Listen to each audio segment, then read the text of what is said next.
এই প্রথমবার জীবনে কারোর জন্য আইবুড়ো ভাত রান্না করলাম।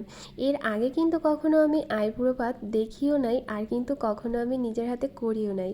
কিন্তু এবার আমার একটা ননদকে আমি নিজের হাতে রান্না করে আইবুড়ো ভাত করেছিলাম। তো সেই ব্লগটা আজকে আমি তোমাদের সঙ্গে শেয়ার করছি। তো বন্ধুরা, সকাল থেকেই হচ্ছে রান্নাবান্না শুরু হয়ে গিয়েছিল। এখানে দেখো আমি সকালে মাছ টাছ রান্না করে নিয়েছিলাম, তারপরে হচ্ছে তোমার চিকেনটা কেটে নিয়েছি। আর এখানে দেখো এতটা গরম ছিল, তো বলে বোঝাতে পারবো না, গরমের ভিতরে আর কি রান্নাটা করছিলাম আমি আর বড় মা।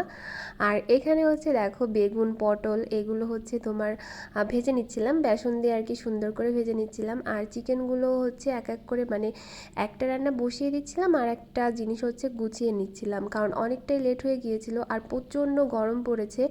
যে গরমে আসলে রান্না করাটাই হয়ে গিয়েছিল অসম্ভব। তারপরেও কিন্তু আমি ঝটপট করে রান্নাটা করে নিয়েছি, যেহেতু আমাকে গুছিয়ে দিয়েছে বর্মা, তার জন্য কিন্তু আমার ঝটপট রান্নাটা হয়ে গিয়েছে।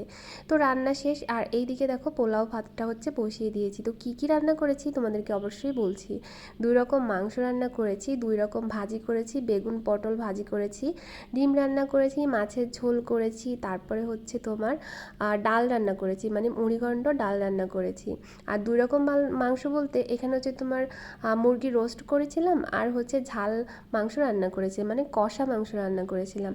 আর বন্ধুরা, এখন কিন্তু 2টার মতো বাজে, অলরেডি কিন্তু সবাই চলে এসেছে, আমিও কিন্তু স্নান দিনান করে রেডি হয়ে গিয়েছি। আর এখানে হচ্ছে দেখো বিয়ের কোণের জন্য হচ্ছে আমি এখানে প্লেটে সব কিছু গুছিয়ে নিচ্ছিলাম। আর বিয়েটা হচ্ছে তোমার আষাঢ় মাসের 15ই আষাঢ় আর কি বিয়েটা, তো তার আগে আগে আর কি খাইয়ে দিলাম। তো এখানে দেখো জীবনে কিন্তু প্রথমবার আমি হচ্ছে নিজের হাতে কারোর জন্য আইবুড়ো ভাতের আয়োজন করেছি। শুধু আমি একা বলবো না যে আমি নিজে একা করেছি, আমাকে কিন্তু বর্মা হেল্প করেছে, অনেক কিছু করতে আর কি হেল্প করেছে। তো দেখো প্লেট নিয়ে হচ্ছে এখন চলে যাচ্ছি আমাদের বিয়ের কোণের কাছে। তো তোমাদেরকে অবশ্যই দেখাবো আমাদের বিয়ের কোণে। তো চলো তোমাদেরকে নিয়ে যাই। তো বিয়ের কনেকে কিন্তু নিচেই বসিয়েছিলাম, আরও আমাদের সাথে অনেকেই ছিল, মানে বিয়ের কনের ভাই বোন ছিল আরও, তাদেরও আমি আর কি এই পাশে বসিয়ে দিয়েছিলাম। আর এখানে দেখো এই যে হচ্ছে আমাদের বিয়ের কোণে। তো এই প্রথমবার আর কি কারোর জন্য আইবুড়ো ভাতের আয়োজন করে ভীষণই ভালো লাগছিল। আর এখানে দেখো সবাইকে কিন্তু খেতে বসিয়ে দিয়েছি, কিন্তু বিয়ের কোণে এখনও খাওয়া শুরু করি নাই। তো বিয়ের কোণে এখন খাওয়া শুরু করবে, তো ভাবলাম তার আগে একটু ভিডিও করে নিই।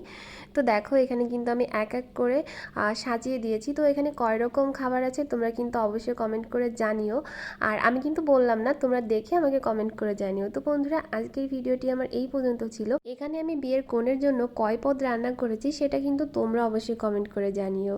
আর বিয়ের কোণের কিন্তু বিয়ের ভিডিও আমি তোমাদের সঙ্গে অবশ্যই শেয়ার করব। তো বন্ধুরা, সেগুলো দেখার জন্য কিন্তু অবশ্যই আমার পেজটা ফলো করতে হবে। তো থ্যাংক ইউ।